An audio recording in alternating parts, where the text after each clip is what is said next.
जय मां लक्ष्मी। प्रिय भक्तों, आप सभी को पावन शुक्रवार की अनंत मंगलमयी शुभकामनाएं। शुक्रवार का यह शुभ और पुण्यदायी दिन धन, वैभव, सुख, समृद्धि और सौभाग्य की अधिष्ठात्री माता महालक्ष्मी को समर्पित है। जब जब मनुष्य के जीवन में दरिद्रता, दुख, क्लेश और निराशा का अंधकार छाया है, तब तब भक्तों की सच्ची श्रद्धा और अटूट विश्वास से प्रसन्न होकर ममतामयी माता लक्ष्मी ने अपने कृपा भरे आशीर्वाद से उनके जीवन को सुख, शांति और ऐश्वर्य से भर दिया है। माता लक्ष्मी केवल धन की देवी ही नहीं, बल्कि पवित्रता, सौभाग्य, प्रेम, संतोष और सकारात्मक ऊर्जा का दिव्य स्वरूप है। जिन भक्तों पर माता की कृपा बरसती है, उनके जीवन से दुखों का अंधकार दूर हो जाता है और उनके घर में सुख समृद्धि का स्थायी वास हो जाता है। शुक्रवार का यह पावन दिन स्वयं में नई आशा, नई ऊर्जा और नए सौभाग्य का प्रतीक माना जाता है। इसीलिए इस दिन माता महालक्ष्मी की विशेष पूजा अर्चना और व्रत करने का अत्यंत महत्व बताया गया है।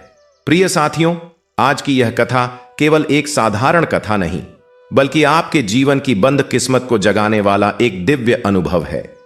मेरा आपसे विनम्र निवेदन है कि इस कथा को अंत तक अत्यंत श्रद्धा, विश्वास और भक्ति भाव के साथ अवश्य सुने, क्योंकि वीडियो के बिल्कुल अंत में माता लक्ष्मी की वह चमत्कारी दिव्य वाणी दी गई है जो आपके जीवन में धन, सुख, शांति और सफलता के द्वार खोल सकती है। प्रिय भक्तों, आप देख रहे हैं सनातन अंपायर और आज की यह अद्भुत कथा हमें ले जाती है प्राचीन भारतवर्ष की उस अनंत काल यात्रा में, जब धरती पर धर्म और आस्था की जड़ें इतनी गहरी थीं कि हर श्वास में ईश्वर का नाम था और हर कर्म में उसकी अनुभूति। उस युग में एक ऐसे ग्राम की कथा है जिसका नाम था सुवर्णपुर। सुवर्णपुर केवल एक नाम नहीं था, वह एक अनुभूति थी, एक जीवंत स्वप्न था जो धरती पर साकार हुआ था। उस गांव को देखकर ऐसा लगता था मानो सृष्टि के रचयिता ने अपनी सबसे कोमल तूलिका उठाई हो और पर्वत, नदी, वन और मनुष्य को एक साथ एक ही कैनवास पर उकेर दिया हो। गांव के पूर्व में एक दीर्घकाय पर्वत श्रृंखला थी जिसके शिखर सदैव श्वेत बादलों की ओढ़नी ओढ़े रहते थे। उन पर्वतों की तलहटी से एक नदी निकलती थी जिसका नाम था कनकधारा। उस नदी का जल इतना निर्मल और शीतल था कि ग्रीष्म की भीषण दोपहरी में भी उसके तट पर खड़े होने मात्र से शरीर और मन दोनों को अपूर्व शांति मिलती थी। नदी के दोनों किनारों पर हरे भरे खेत लहलहाते थे और उन खेतों से परे गांव की बस्ती बसी थी, जहां मिट्टी और पत्थर के घर थे। उन घरों के आंगन में तुलसी के चौरे थे और हर चौरे पर सुबह शाम दीपक जलता था। सुवर्णपुर के लोग देखने में साधारण थे, लेकिन उनके हृदय में जो विश्वास था वह असाधारण था। वे जानते थे कि इस सृष्टि में जो भी घटित होता है वह किसी दैवीय विधान के अनुसार ही होता है। इसलिए वे सुख में अहंकार नहीं करते थे और दुख में टूटते नहीं थे। लेकिन मनुष्य की प्रकृति भी विचित्र है। कभी कभी उसी प्रकृति में ईर्ष्या, लोभ और कुटिलता के बीज भी अंकुरित हो जाते हैं और फिर वे बीज उस बगीचे की सुंदरता को नष्ट करने लगते हैं जो वर्षों की मेहनत और प्रेम से सींचा गया हो। इसी सुवर्णपुर में उस कथा का आरंभ होता है जो माता लक्ष्मी की अपरिमित करुणा और एक निरीह बालिका की अटूट श्रद्धा की कहानी है। एक ऐसी कहानी जो यह सिद्ध करती है कि जब मनुष्य सब कुछ छोड़ देता है तब भी भगवती नहीं छोड़ती। जब सारा संसार पीठ फेर लेता है तब भी माता का आंचल सदैव अपने भक्त के ऊपर फैला रहता है। सुवर्णपुर के उत्तरी छोर पर एक छोटा सा घर था। घर क्या था? वह तो मिट्टी की दीवारों और फूस की छत से बनी एक छोटी सी झोंपड़ी थी। लेकिन उस झोंपड़ी में जो खुशियां थीं, जो प्रेम था, जो उष्णता थी, वह किसी राजमहल के शयनागार में भी नहीं मिलती। उस घर में 4 प्राणी रहते थे। पिता का नाम था रामदास, जो सुवर्णपुर के एक स्वाभिमानी किसान थे, जिनकी उंगलियों में मिट्टी की महक समाई रहती थी और जिनके माथे पर पसीने की बूंदें ईश्वर के आशीर्वाद जैसी चमकती थीं। माता का नाम था विमला, जो ममता की साक्षात प्रतिमूर्ति थीं। उनकी आवाज में वह मिठास थी जो किसी को भी घावों को भूल जाने पर विवश कर दे। उन दोनों के 2 संतानें थीं। बड़ा पुत्र था कार्तिक, जो अपने पिता की तरह परिश्रमी और सत्यनिष्ठ था, और छोटी पुत्री थी गौरी, जो अपनी माता की तरह कोमल, निर्मल और भक्तिभाव से परिपूर्ण थी। गौरी की आंखें बड़ी थीं, और उन आंखों में एक अजीब सी चमक थी जो उसकी आत्मा की पवित्रता का प्रमाण देती थीं। वह बचपन से ही माता लक्ष्मी की अनन्य भक्त थी। उसकी माता विमला हर शुक्रवार को माता लक्ष्मी का व्रत करती थीं और गौरी बचपन से उनके पास बैठकर पूजा देखती। विमला उसे कहानियां सुनाती थीं कि कैसे माता लक्ष्मी अपने भक्तों की पुकार सुनती हैं, कैसे वे उनके घरों में वास करती हैं और कैसे जिस घर में श्रद्धा और पवित्रता होती है वहां से वे कभी नहीं जाती। गौरी इन कहानियों को सुनकर बड़ी होती थी और उसके बाल मन में माता लक्ष्मी की एक ऐसी छवि बन गई थी जो उसके जीवन का आधार स्तंभ बन गई। लेकिन प्रिय श्रोताओं, नियति के लेखक ने उस कोमल परिवार की कथा में एक ऐसा मोड़ डाला जिसकी कल्पना भी किसी ने नहीं की थी। गौरी जब 7 वर्ष की थी और कार्तिक 12 वर्ष का, तब एक वर्षा की रात में ऐसा हुआ जो उन दोनों के जीवन को सदा के लिए बदल गया। उस वर्ष सुवर्णपुर के आसपास के क्षेत्र में एक भयंकर महामारी फैली थी। लोग उस बीमारी को काल की छाया कहते थे क्योंकि वह जिस घर में प्रवेश करती उस घर को उजाड़ कर ही जाती। रामदास और विमला दोनों ने बहुत संघर्ष किया। रामदास अपने बच्चों को उस बीमारी से बचाने के लिए खुद बाहर निकलकर काम करते रहे और उसी बाहर की दुनिया से वह काल उनके घर तक आ पहुंचा। एक ही रात में दोनों इतने बीमार पड़े कि फिर उठ नहीं सके। उस रात की कालिमा जैसे उस छोटे से घर पर ठहर गई थी। सुबह जब सूरज उगा तो कार्तिक और गौरी के लिए वह सूरज जैसे बुझा हुआ था। उनके माता पिता उन्हें छोड़कर उस लोक को चले गए थे जहां से कोई वापस नहीं आता। गौरी की छोटी मुट्ठियां अपनी माता के ठंडे हाथों को पकड़े थीं और वह बार बार कह रही थी, मां उठो, मां मुझे भूख लगी है, मां तुमने तो कहा था कि तुम मुझे कभी नहीं छोड़ोगी।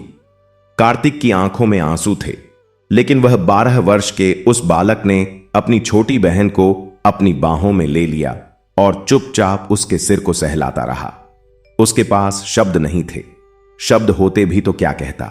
कोई शब्द उस शून्य को नहीं भर सकता था जो माता पिता के जाने से उन दोनों के जीवन में आ गया था।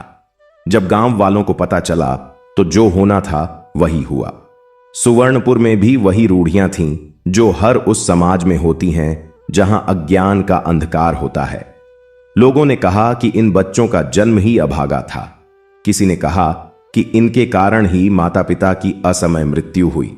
जिन चाचाओं और मामाओं से कार्तिक और गौरी ने आशा लगाई थी कि वे उनका सहारा बनेंगे, उन्होंने अपने दरवाजे बंद कर लिए। कोई नहीं आया उनके लिए, कोई नहीं बोला उनके पक्ष में। सारा गांव जैसे उन दोनों अनाथ बच्चों को देखकर अपनी आंखें फेर लेता था। बच्चों के कोमल कंधों पर जो बोझ था वह किसी पर्वत से भी भारी था। कार्तिक ने अपनी छोटी बहन का हाथ थामा और उस घर से निकल पड़ा। उन्हें किसी से कुछ मांगना नहीं था, उन्हें तो बस जीना था और जीने के लिए लड़ना था। गांव की गलियों में भटकते, कहीं आसरा मिला तो ठीक, नहीं मिला तो खुले आसमान के नीचे रात गुजारी।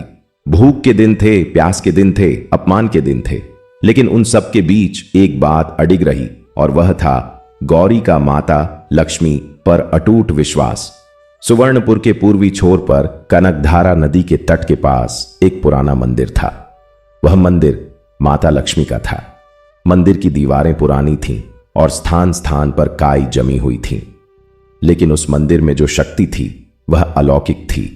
कहते थे कि उस मंदिर में जो सच्चे मन से माता के सामने बैठता है उसे एक अजीब सी शांति मिलती है जो कहीं और नहीं मिलती।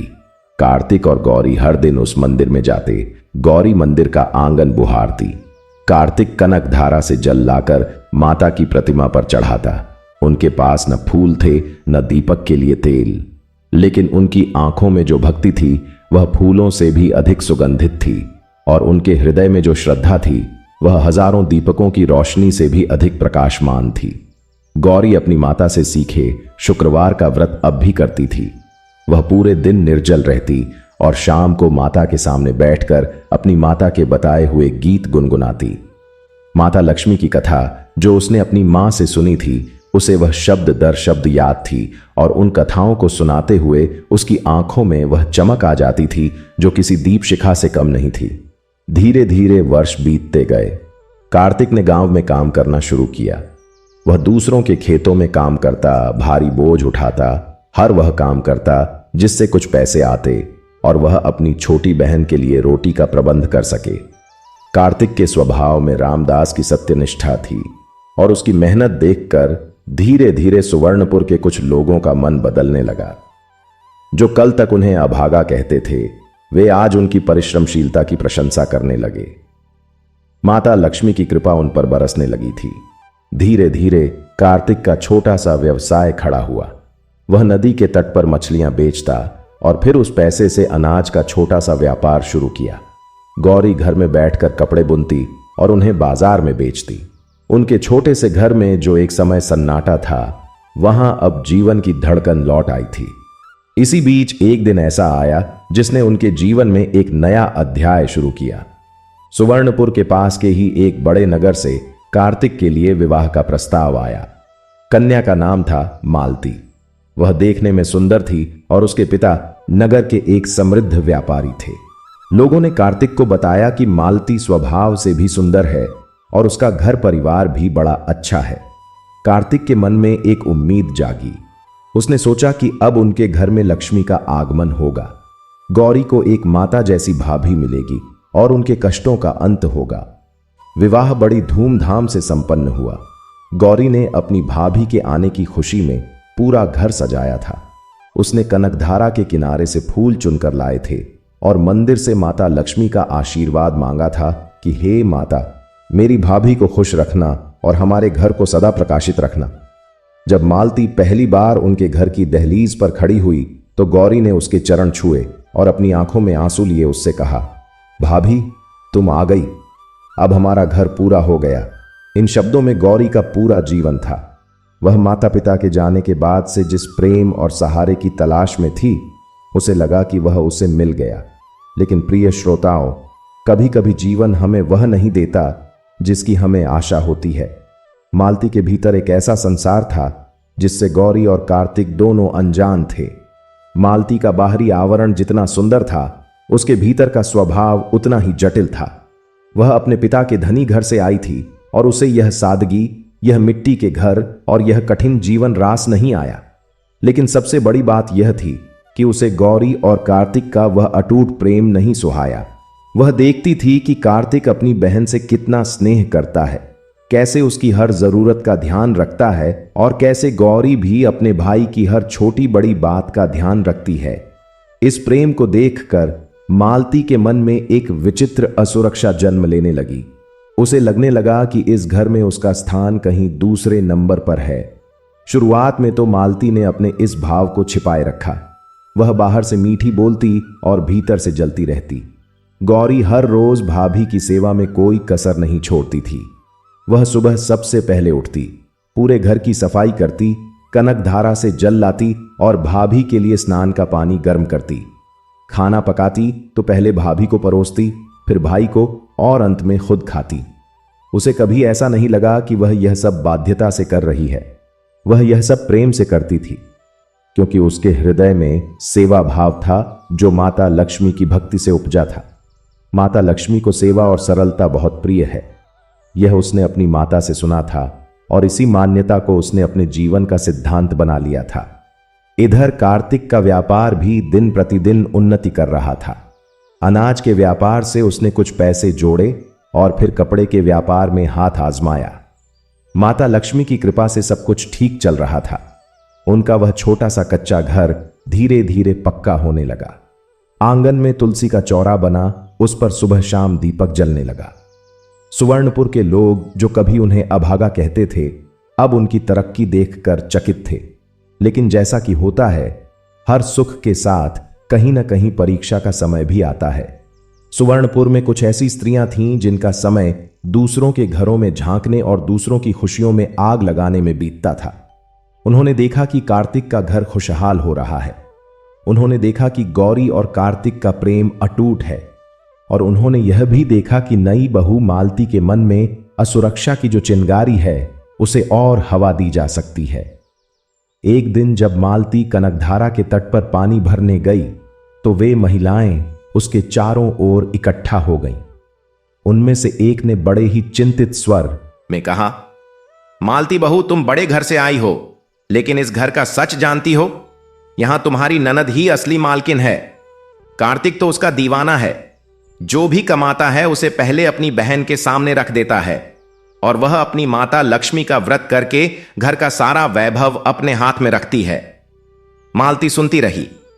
एक दूसरी स्त्री ने कहा, देखना मालती, जब तक यह गौरी इस घर में रहेगी तुम्हें वह सम्मान नहीं मिलेगा जिसकी तुम हकदार हो।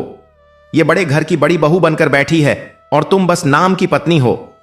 मालती के मन में जो बीज पहले से था उसमें अब अंकुर फूटने लगे। वह घर लौटी तो उसकी आंखों में गौरी के प्रति एक नई दृष्टि थी। वह देखने लगी कि गौरी जो भी करती है उसमें उसे अपना विरोध दिखाई देने लगा। गौरी जब सुबह जल्दी उठती तो मालती को लगता कि वह यह दिखाने के लिए करती है कि वह अधिक परिश्रमी है। गौरी जब माता लक्ष्मी की पूजा करती तो मालती को लगता कि वह अपनी धार्मिकता का प्रदर्शन कर रही है, और जब कार्तिक अपनी बहन से प्यार से बात करता तो मालती को लगता कि वह जानबूझकर उसे नजरअंदाज कर रहा है। धीरे धीरे मालती ने गौरी को ताने मारना शुरू किया। वह कहती, पराई होकर भी इस घर पर इतना अधिकार, तुम्हें तो शर्म आनी चाहिए कि अपने भाई पर इतना बोझ बनी हो। गौरी ये शब्द सुनकर चुप रह जाती। वह कभी जवाब नहीं देती थी। उसे माता ने सिखाया था कि बड़ों का अपमान नहीं करना चाहिए, घर में कलह नहीं करनी चाहिए। वह भीतर से रोती और माता लक्ष्मी के सामने बैठकर अपनी व्यथा कहती। वह शुक्रवार का व्रत और भी अधिक निष्ठा से करने लगी। उसे विश्वास था कि माता सब देख रही हैं और एक दिन सब ठीक हो जाएगा। लेकिन जो होना था उसकी तैयारी नियति कर चुकी थी। उस वर्ष सुवर्णपुर में व्यापार में मंदी आई। कार्तिक का कपड़े का व्यापार अचानक ठप हो गया क्योंकि दूर के नगर में एक बड़ा व्यापारी आया जिसने सस्ते दामों पर कपड़े बेचने शुरू किए। कार्तिक को भारी घाटा हुआ। वह जो पैसे जोड़ रहा था वे धीरे धीरे खत्म होने लगे। घर में तनाव बढ़ने लगा। मालती जो पहले से ही असंतुष्ट थी, इस घाटे के बाद और भी चिड़चिड़ी हो गई। वे कुटिल महिलाएं जो पहले से ही तैयार बैठी थीं, उन्होंने अब मालती के कान और भरे। उन्होंने कहा, देखा मालती, हमने पहले ही कहा था यह गौरी अभागन है। इसके माता पिता कम उम्र में चल बसे और अब इसकी मनहूसियत का असर इस घर पर भी पड़ रहा है। जब से यह बड़ी हो रही है तब से इस घर का भाग्य डूब रहा है। मालती रात को कार्तिक के पास लेटकर धीरे धीरे यही बातें उसके कानों में डालने लगी। वह कहती, सुनो जी, लोग कहते हैं कि गौरी के कारण इस घर की बरकत जा रही है। देखो ना, जब से वह और ज्यादा पूजा पाठ करने लगी है तब से हमारा व्यापार और डूबता जा रहा है। कार्तिक पहले इन बातों पर बहुत क्रोधित होता था। वह मालती को डांट देता, खबरदार मेरी बहन के बारे में ऐसी बात मत करो, वह मेरी प्राण है, वह मेरी मां का अंश है। लेकिन व्यापार का नुकसान, घर का तनाव और रात रात भर की मालती की फुसफुसाहटें, ये सब मिलकर एक ऐसा जहर बना रहे थे जो धीरे धीरे कार्तिक के विवेक को मिटाता जा रहा था। एक ऐसा विवेक जो उसने बचपन से बड़ी मेहनत से बनाया था, जिसके बल पर उसने इतना कठिन जीवन जिया था, और अब वही विवेक उससे छिना जा रहा था। मालती ने एक नई चाल चली। शुक्रवार का दिन था और गौरी माता लक्ष्मी का व्रत कर रही थी। वह प्रातः काल से निर्जल थी और मंदिर जाकर पूजा करके लौटी थी। उसकी आंखों में भक्ति का तेज था। मालती ने जानबूझकर उस दिन घर में खटाई युक्त भोजन बनाया और गौरी को जबरदस्ती खिलाने का प्रयास किया। गौरी को पता था कि माता लक्ष्मी के व्रत में खटाई का सेवन वर्जित है। उसने विनम्रता से मना किया, भाभी मैं व्रत में हूं, यह नहीं खा सकती। मालती ने आंखें तरेर कर कहा, तो क्या व्रत के नाम पर मेरे बनाए भोजन का अपमान करोगी? मैं इस घर की बड़ी बहू हूं और तुम मेरा खाना नहीं खाओगी। गौरी ने हाथ जोड़कर कहा, भाभी ऐसी बात नहीं है, मैं आपका बहुत सम्मान करती हूं, लेकिन माता लक्ष्मी का व्रत मेरे लिए सब कुछ है। मां ने यह व्रत सिखाया था, मैं इसे नहीं तोड़ सकती। मालती की आंखों में एक षड्यंत्री चमक आई। उसने गौरी को धक्का दे दिया और जोर से रोने का नाटक करने लगी। जब कार्तिक घर लौटा तो उसने देखा कि मालती रो रही है और वे कुटिल महिलाएं भी उसी समय वहां पहुंच गईं जैसे उन्हें पहले से पता था। उन्होंने कार्तिक को बताया कि गौरी ने मालती को मारा। यह झूठ इतना बेशर्मी से बोला गया था, लेकिन कार्तिक उस समय इतना थका हुआ था, इतना टूटा हुआ था कि उसकी विवेक शक्ति ने काम करना बंद कर दिया था। मालती की सिसकियां, उन महिलाओं की बातें, व्यापार का घाटा और वर्षों की थकान, इन सब ने मिलकर कार्तिक को एक ऐसे कदम की ओर धकेल दिया जो उसे कभी नहीं उठाना चाहिए था। उसने गौरी को बुलाया। गौरी आई। उसकी आंखें साफ थीं। उसमें कोई अपराध बोध नहीं था क्योंकि उसने कुछ किया ही नहीं था, लेकिन उसके भाई की आंखों में जो था वह देखकर गौरी का हृदय जैसे रुक गया। कार्तिक की आंखों में वह प्रेम नहीं था जो हमेशा वहां रहता था। उसकी जगह एक ठंडापन था, एक दूरी थी। कार्तिक ने कहा, गौरी, तू इस घर में कलह की जड़ बन रही है। तुझे यहां से जाना होगा। गौरी को लगा कि उसने ठीक से सुना नहीं। उसने कहा, भैया। कार्तिक का स्वर और कठोर हो गया। मैंने कहा, जा यहां से। जब तक मेरी किस्मत नहीं बदलती तब तक तू इस घर में वापस मत आना। तेरी परछाई भी इस दहलीज पर नहीं पड़नी चाहिए। गौरी के पांव जैसे जम गए। उसने अपने भाई को देखा। वह भाई जिसने उसका हाथ थामकर उसे अनाथपन से निकाला था। वह भाई जिसके लिए उसने बचपन में भूख सही थी। वह भाई जिसके लिए वह हर शुक्रवार माता के सामने बैठकर प्रार्थना करती थी। आज वही भाई उसे घर से निकाल रहा था। गौरी के गले से आवाज नहीं निकल रही थी। उसकी आंखों से आंसू बह रहे थे। उसने एक बार कार्तिक के चरणों को पकड़ने की कोशिश की। भैया, ऐसा मत करो, मैंने कुछ नहीं किया, मुझे मत निकालो। लेकिन कार्तिक ने अपना हाथ झटक लिया। मालती और वे महिलाएं देख रही थीं और उनके चेहरों पर एक विजयी भाव था। कार्तिक ने गौरी का हाथ पकड़ा और उसे दहलीज से बाहर छोड़ दिया। वह रात उस घर के लिए वह रात नहीं थी जब दीपक जलता है। वह रात थी जब घर का सबसे बड़ा दीपक, जो गौरी की उपस्थिति थी, वह बुझ गया। प्रिय श्रोताओं, सुवर्णपुर के उत्तर में एक घना वन था जिसका नाम था श्याम वन। उस वन में बड़े बड़े वृक्ष थे जिनकी जड़ें इतनी गहरी थीं कि आंधी भी उन्हें हिला नहीं सकती थी। उस वन में रात को जंगली पशु घूमते थे और उनकी दहाड़ें दूर दूर तक सुनाई देती थीं। उस वन में उस रात गौरी अकेली थी। उसके पास न भोजन था न आश्रय। उसके वस्त्र रास्ते के कांटों में अटक कर जगह जगह से फट चुके थे और उसके पांव लहूलुहान थे। वह चलती जा रही थी, लेकिन उसे पता नहीं था कि कहां जाना है। जब थककर वह एक बड़े पीपल के पेड़ के नीचे बैठ गई तो रात की कालिमा उसके चारों ओर सिमट आई। दूर कहीं किसी जानवर की आवाज आई और गौरी का हृदय थरथराया। लेकिन उसने अपनी आंखें बंद कीं और अपने गले में लटके माता लक्ष्मी के छोटे से मंदिर की तरफ मन लगाया जो उसकी माता ने उसे दिया था। वह सिसकते हुए बोली, मां, तुम तो सर्वशक्तिमान हो, तुम तो जगत का पालन करती हो। आज तुम्हारी इस बच्ची के पास कुछ नहीं है, न घर है, न परिवार है, न खाना है। लेकिन मां, तुम्हारे प्रति मेरी श्रद्धा में कमी नहीं है। मुझे धन नहीं चाहिए, मुझे महल नहीं चाहिए। बस मेरे भैया को सुबुद्धि देना माता, उन्हें उस छल से बचाना जो उनके आसपास फैला है। उनके घर में खुशहाली लाना, भले ही मुझे यहां जंगल में अकेले रहना पड़े। गौरी की यह प्रार्थना निस्वार्थ थी। उसमें अपने लिए कुछ नहीं था, सब कुछ अपने भाई के लिए था। और जब भक्त की पुकार इतनी निस्वार्थ होती है तो माता के आसन को डोलना ही पड़ता है। उस रात गौरी को एक स्वप्न आया। उस स्वप्न में माता लक्ष्मी प्रकट हुई। उनकी छवि इतनी दीप्तिमान थी कि पूरा जंगल प्रकाशित हो गया। उनके हाथों में कमल थे और उनके मुखमंडल पर ऐसी करुणा थी जिसे देखकर सारे दुख भूल जाते हैं। माता ने गौरी के सिर पर हाथ रखा और कहा, पुत्री, तेरी भक्ति मुझ तक पहुंची है, तू रो मत। अंधेरा कितना भी गहरा हो, प्रभात को आना ही पड़ता है। तू चल उस वन के पूर्व में, वहां कनकधारा की एक शाखा है, उसके तट पर एक आश्रम है। वहां जा और वहां के वृद्ध महात्मा के चरण छू, वे तुझे आश्रय देंगे।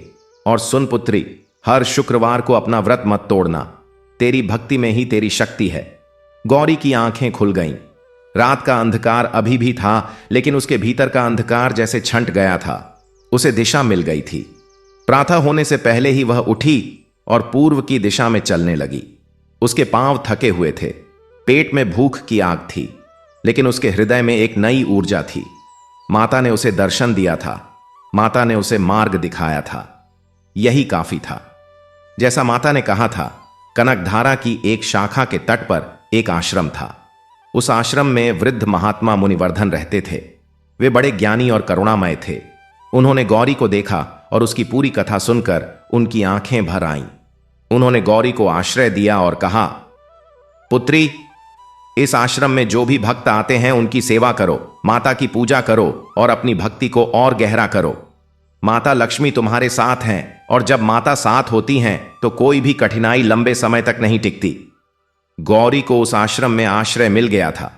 वह दिन भर आश्रम की सफाई करती, भक्तों की सेवा करती और शाम को माता लक्ष्मी की पूजा में बैठती। उसके जीवन में अभी भी कठिनाइयां थीं, लेकिन उसके मन में जो शांति थी वह अतुलनीय थी। हर शुक्रवार वह पूरी श्रद्धा और निष्ठा से व्रत करती। आश्रम में आने वाले भक्त उसकी भक्ति देखकर चकित रह जाते थे। कहते थे कि जब गौरी माता की स्तुति गाती है तो आश्रम में जैसे सुगंध भर जाती है। महात्मा वर्धन उसे शास्त्रों के ज्ञान देते।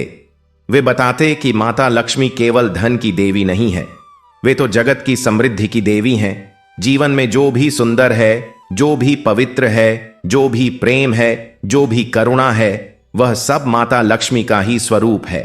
जो उन्हें भौतिक धन की देवी के रूप में ही जानता है, वह उनके केवल एक रूप को जानता है।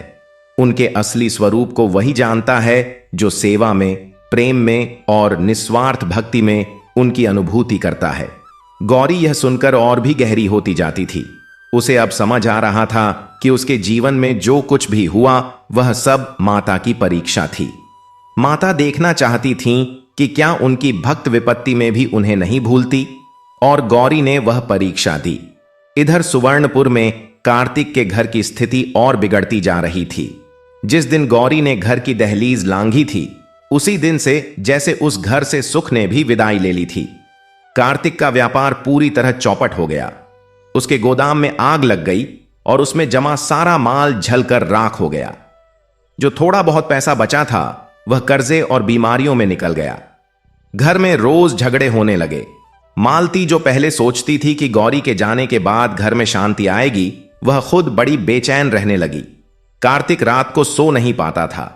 जब वह सोने की कोशिश करता तो उसे गौरी का वह रोता हुआ चेहरा दिखाई देता। वह आवाज सुनाई देती, भैया मुझे मत छोड़ो। यह आवाज उसे भीतर से खोखला करती जा रही थी। उसे नींद नहीं आती थी, खाना नहीं खाया जाता था। वह सुबह उठता और काम पर जाता तो हर जगह उसे असफलता ही मिलती। ऐसा लग रहा था जैसे उसके हर प्रयास पर किसी ने ग्रहण लगा दिया हो। वे कुटिल महिलाएं जो कल तक सीमा की सहेली बनकर घूमती थीं, अब कार्तिक की बर्बादी देखकर पीठ पीछे हंसती थीं। वे कहती थीं, अरे जो अपनी सगी बहन को जंगल में छोड़ आए, उसका भाग्य कैसे साथ देगा। मालती को भी अब एहसास होने लगा था कि जो कुछ हुआ वह शायद ठीक नहीं हुआ। घर में जो बरकत थी वह गौरी के जाने के बाद से कहीं गायब हो गई थी।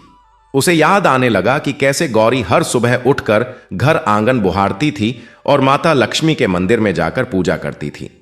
कैसे उसके हाथों से बना भोजन सबको तृप्त कर देता था, और कैसे जब भी कोई मुश्किल आती थी तो गौरी की शांत उपस्थिति घर में एक स्थिरता भर देती थी। अब वह स्थिरता नहीं थी, अब केवल झगड़े थे, कलह था, असफलता थी। मालती के मन में पश्चाताप के बीज अंकुरित होने लगे, लेकिन अब भी वे बहुत कमजोर थे। अभिमान अभी भी उनके ऊपर था। एक रात कार्तिक को एक भयानक स्वप्न आया। उस स्वप्न में उसने देखा कि उसका घर अंधकार में है और उस अंधकार में माता लक्ष्मी की प्रतिमा से रोशनी निकल रही है, लेकिन वह रोशनी घर की दहलीज पर रुक गई है और घर के भीतर नहीं आ रही है। माता लक्ष्मी का स्वर सुनाई दिया, जिस घर में निर्दोष का अपमान हो, जिस घर में भक्त को भगाया जाए, उस घर में कौन रहे।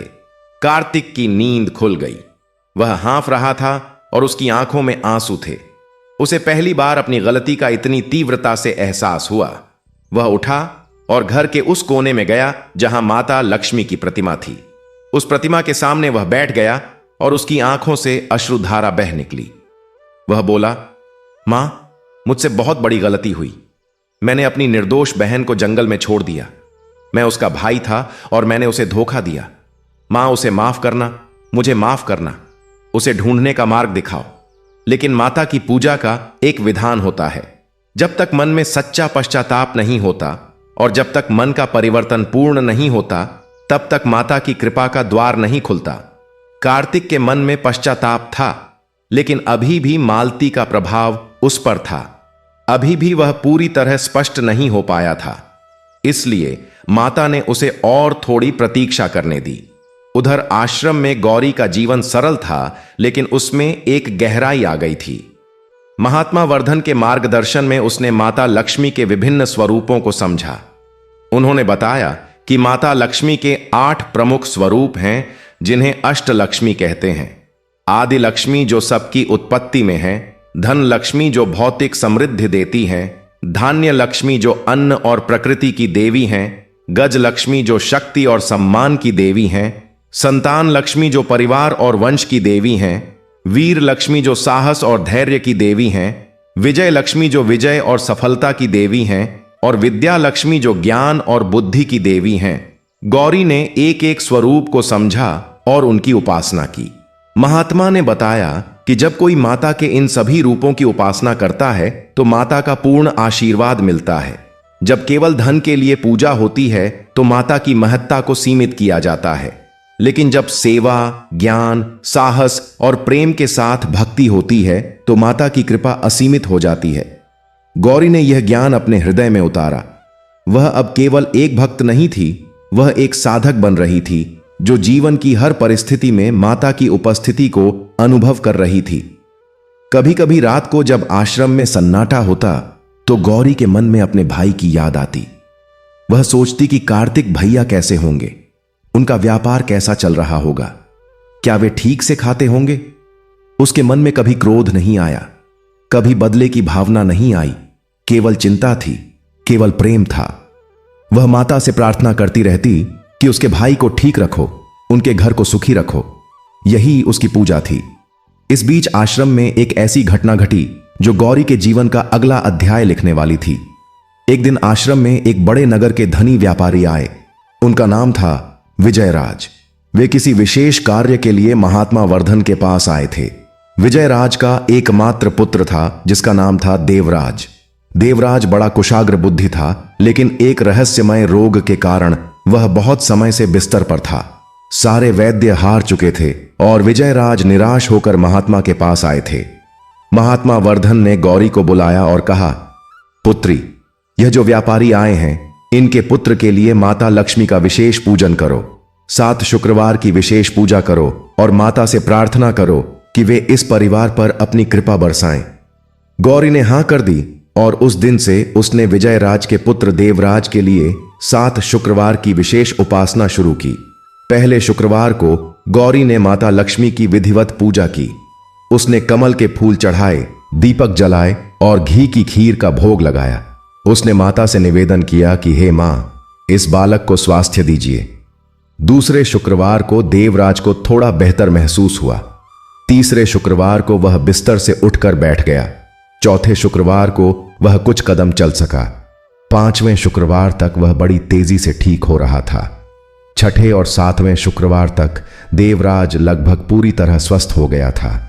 विजयराज की आंखों में आंसू आ गए। उन्होंने महात्मा वर्धन को धन्यवाद दिया और उन्होंने कहा, यह गौरी की भक्ति का चमत्कार है। इस बालिका की श्रद्धा असाधारण है। माता लक्ष्मी की कृपा इस पर है। देवराज भी गौरी के प्रति कृतज्ञ था। जब वह पहली बार गौरी से मिला तो उसने एक शांत, सरल और गहरी आंखों वाली युवती देखी, जिसके माथे पर एक ऐसा तेज था जो भक्ति से आता है। उसने पूछा, देवी, आप कौन हैं और यहां कैसे आईं? गौरी ने सरल शब्दों में अपनी कथा सुनाई। देवराज ने सुना और उसका हृदय भर आया। उसने अपने पिता से कहा, पिताजी, इस बालिका ने जिस निस्वार्थ भाव से मेरे लिए प्रार्थना की, जिस श्रद्धा से भक्ति की, वह असाधारण है। यह माता लक्ष्मी की सच्ची भक्त है। विजयराज ने गौरी को बुलाया और कहा, पुत्री, तुम्हारी भक्ति ने मेरे बेटे को जीवन दिया है। अब मैं तुम्हारे लिए क्या कर सकता हूं? गौरी ने हाथ जोड़कर कहा, आपकी बड़ी कृपा है, लेकिन मैंने कुछ नहीं किया। यह तो माता लक्ष्मी की कृपा है। मेरे लिए कुछ नहीं चाहिए, बस माता को याद करते रहिए। यह उत्तर सुनकर विजयराज और भी प्रभावित हुए। वे महात्मा वर्धन के पास गए और उनसे विनती की, महात्मा जी, इस बालिका का इस जंगल में अकेले रहना उचित नहीं है। मेरे पुत्र देवराज के लिए एक सुयोग्य पत्नी की मैं तलाश में था। इस बालिका में वे सारे गुण हैं जो मैं चाहता था। क्या आप इस विवाह के लिए सहमत हैं? महात्मा वर्धन ने गौरी को बुलाया और उससे पूछा। गौरी ने कहा, महात्मा जी, मेरे परिवार में मेरा भाई है। उनसे पूछे बिना मैं यह निर्णय नहीं ले सकती। महात्मा ने कहा, पुत्री, तुम्हारे भाई ने तुम्हें त्यागा, अब तुम्हें उनकी अनुमति की प्रतीक्षा नहीं करनी चाहिए। गौरी ने सिर झुकाकर कहा, महात्मा जी, मेरे भाई ने जो किया वह किसी षड्यंत्र के कारण किया। उनका हृदय बुरा नहीं है। जब उनका मन साफ होगा वे सब समझेंगे। लेकिन जब तक वे आकर मुझे नहीं खोजते, जब तक वे अपनी गलती नहीं स्वीकार करते, तब तक मैं यह निर्णय कैसे लूं? महात्मा वर्धन उसकी बात सुनकर मौन रह गए। फिर उन्होंने कहा, ठीक है पुत्री, हम माता से प्रार्थना करेंगे, जो उनकी इच्छा होगी वही होगा। उन्होंने विजयराज से कहा कि वे थोड़े समय और प्रतीक्षा करें। इधर सुवर्णपुर में कार्तिक की हालत और बिगड़ती जा रही थी। एक दिन उसके घर में इतनी गरीबी आ गई कि खाने को कुछ नहीं था। मालती रो रही थी। कार्तिक दरवाजे पर बैठकर खाली आंखों से सड़क देख रहा था। उस समय उस सड़क से एक बूढ़ी अम्मा गुजरी। उन्होंने कार्तिक को देखा और रुक गईं। उनकी आंखें तीव्र और ज्ञानी थीं। उन्होंने कार्तिक से पूछा, बेटा क्या बात है, इतने उदास क्यों हो? कार्तिक ने कहा, अम्मा क्या बताऊं, मेरे भाग्य में ही दुख है। वह बूढ़ी अम्मा हंसी और बोली, भाग्य में दुख नहीं होता बेटा, दुख तब आता है जब हम गलत कदम उठाते हैं। उन्होंने पूछा, तेरी बहन है? कार्तिक का चेहरा पीला पड़ गया। उसने कहा, हां थी। अम्मा ने कहा, उसे कहां भेज दिया? कार्तिक को बड़ा आश्चर्य हुआ। उसने पूछा, आप कैसे जानती हैं? अम्मा ने कहा, बेटा जिस घर में माता लक्ष्मी की सच्ची भक्त हो उसे भगा दो तो माता भी चली जाती हैं। तेरे घर से बरकत इसलिए गई क्योंकि तूने अपनी बहन को भगाया। जब भक्त घर से जाती है तो माता का आशीर्वाद भी उसके साथ चला जाता है। अब तू क्या करेगा इस घर में अकेले? कार्तिक की आंखें भर आईं। वह बोला, अम्मा मुझे माफ करो, मैंने बहुत बड़ी गलती की, अब मैं उसे ढूंढूंगा। अम्मा ने कहा, जा बेटा, उत्तर की ओर जा। वंदन वन में एक आश्रम है महात्मा वर्धन का, वहां तेरी बहन है। लेकिन बेटा जब जाए तो खाली हाथ मत जाना, अपने मन की गंदगी साफ करके जाना। अपने मन का अहंकार, अपने मन की कायरता, यह सब साफ करके जाना और माता लक्ष्मी के मंदिर में जाकर पहले अपनी गलती स्वीकार करके आना। जब कार्तिक ने ऊपर देखा तो वह बूढ़ी अम्मा कहीं नहीं थी, वह जैसे हवा में विलीन हो गई थी। कार्तिक सन्न रह गया। फिर वह उठा और सीधे माता लक्ष्मी के मंदिर की ओर चल दिया। मंदिर पहुंचकर वह माता की प्रतिमा के सामने साष्टांग प्रणाम करके लेट गया। उसके आंसू पत्थर के फर्श पर बहने लगे। वह रोते हुए बोला, मां, मैंने बहुत बड़ा अपराध किया। मेरी निर्दोष बहन को मैंने जंगल में छोड़ दिया। वह बचपन से तुम्हारी भक्त है, वह निर्मल है, शुद्ध है, और मैंने उसे धोखा दिया। मां, मुझे मेरी बहन तक पहुंचाओ, मुझे उससे माफी मांगनी है, उसे वापस लाना है। मां, अगर तुम मुझे यह मौका दो तो मैं वादा करता हूं कि जो गलत हुआ उसे सुधारूंगा। उसके बाद कार्तिक ने मालती से बात की। उसने मालती को बुलाया और उससे स्पष्ट शब्दों में कहा, मालती, मैं तुमसे प्यार करता हूं, लेकिन जो हुआ वह गलत था। गौरी निर्दोष थी, उसे हमने मिलकर नुकसान पहुंचाया। अब मैं उसे ढूंढने जाऊंगा। अगर तुम मेरे साथ हो तो ठीक है, अगर नहीं तो भी मैं जाऊंगा। मालती के मन में एक परिवर्तन आ रहा था। उसने भी इन महीनों में देखा था कि गौरी के जाने के बाद घर में किस तरह तबाही आई। उसे भी अपनी गलती का एहसास हो रहा था। उसने रोते हुए कहा, मैंने गलत किया, मुझे माफ करो, मैं भी चलूंगी गौरी को मनाने। यह पहली बार था जब मालती ने अपनी गलती मानी थी। कार्तिक ने उसे देखा और उसकी आंखों में एक नई आशा जगी। वे दोनों अगले दिन सुबह चल दिए उत्तर की दिशा में, श्याम वन की ओर, महात्मा वर्धन के आश्रम की ओर। यात्रा कठिन थी। जंगल का रास्ता उबड़ खाबड़ था, लेकिन कार्तिक के मन में एक दृढ़ता थी।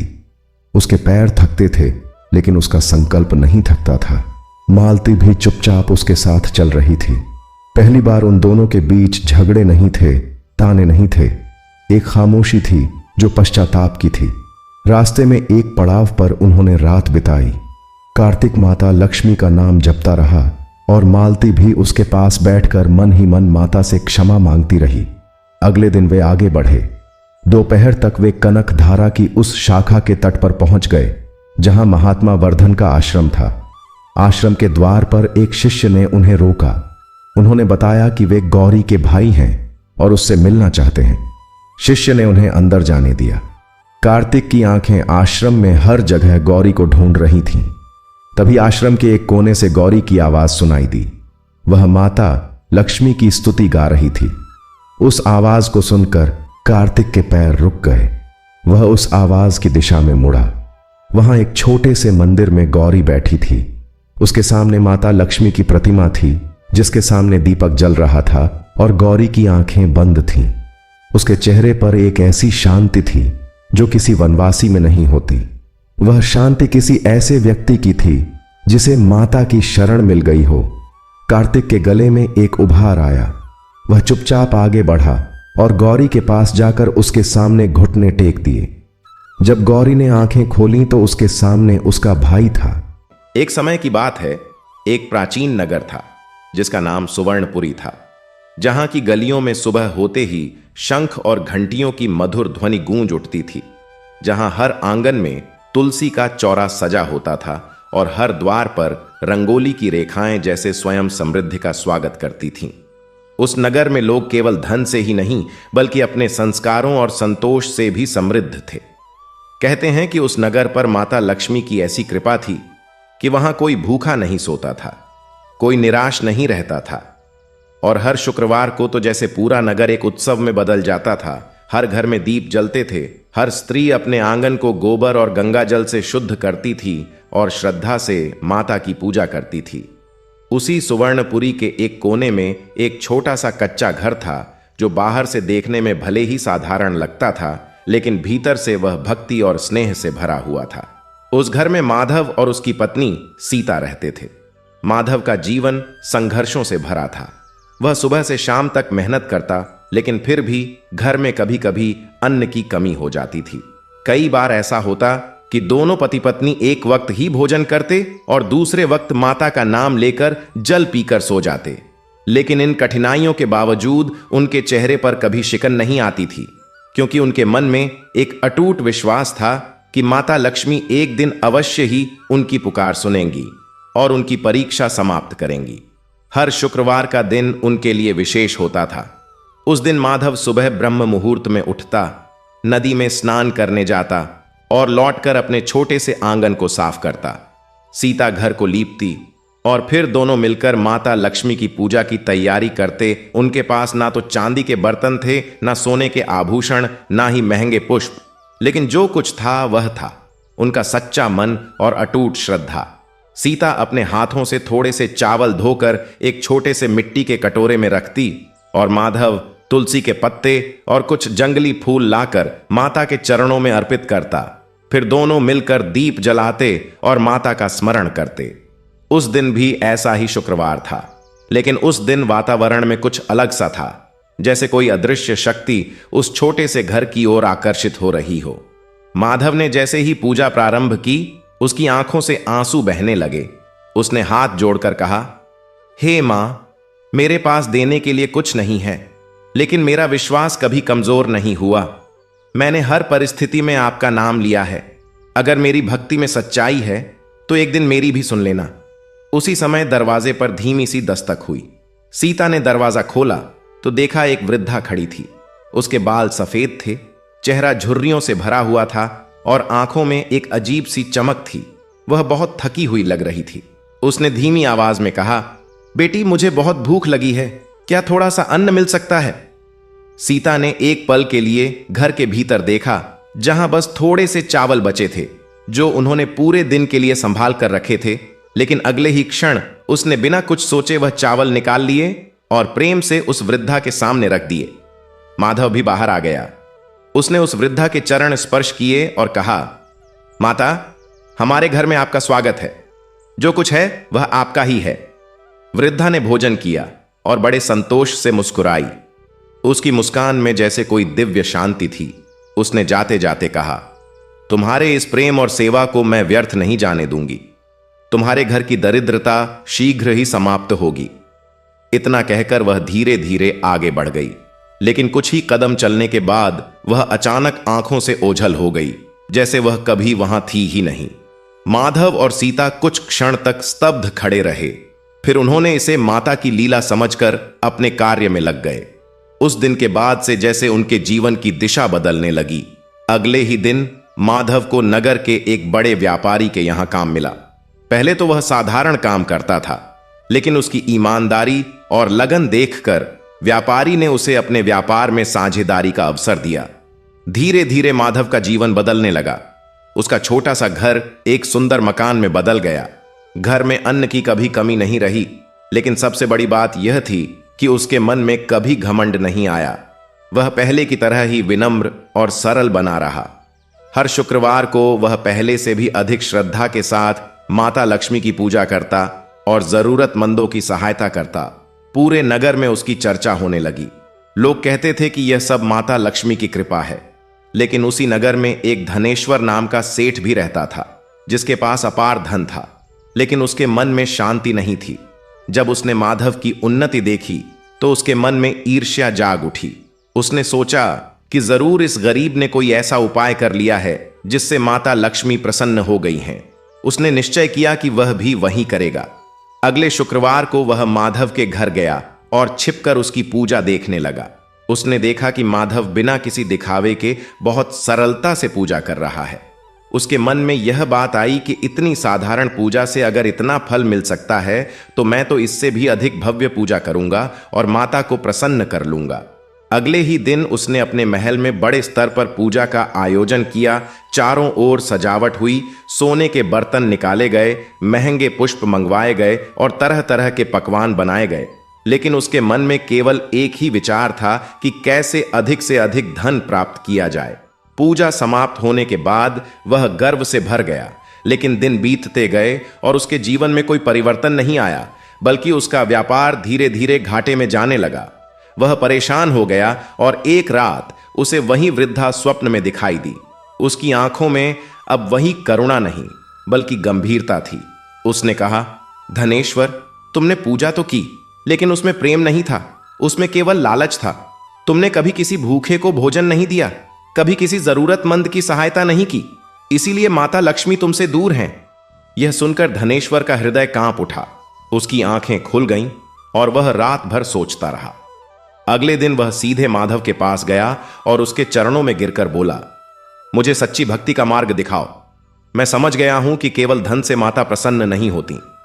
माधव ने उसे उठाकर गले लगाया और कहा, भक्ति में सबसे बड़ा धन सच्चा मन होता है। माता लक्ष्मी वहां रहती हैं जहां करुणा होती है, जहां सेवा होती है, जहां संतोष होता है। यह सुनकर धनेश्वर ने उसी दिन से अपने जीवन को बदलने का संकल्प लिया। उसने गरीबों की सहायता करनी शुरू की और हर शुक्रवार को सच्चे मन से माता की पूजा करने लगा।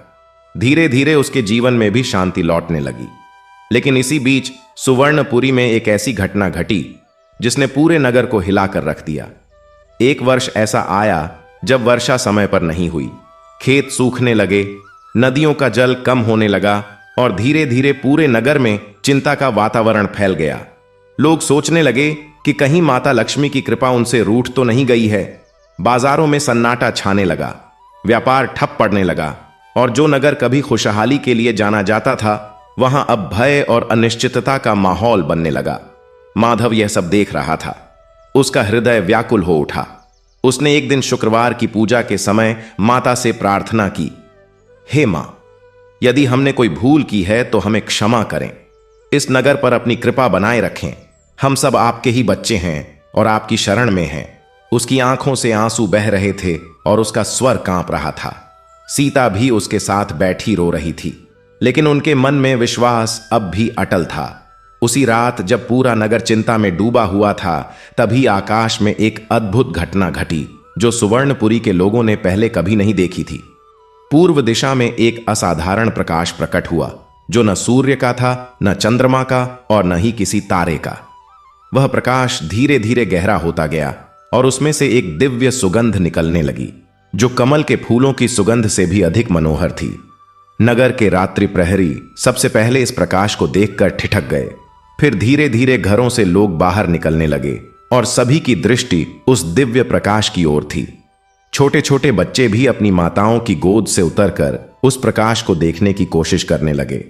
वृद्धजन जो वर्षों से अपनी शैया पर लेटे हुए थे, वे भी धीरे धीरे उठकर उस दृश्य को देखने के लिए द्वार पर आ गए। उस प्रकाश के भीतर धीरे धीरे एक आकृति स्पष्ट होने लगी, जो इतनी तेजस्वी थी कि सीधे देखना कठिन था। फिर भी लोगों ने देखा कि उस आकृति में एक देवी की छाया है, जो कमल के आसन पर विराजमान है, जिनके हाथों में कमल पुष्प हैं और जिनके चरणों से स्वयं प्रकाश की धाराएं निकल रही हैं।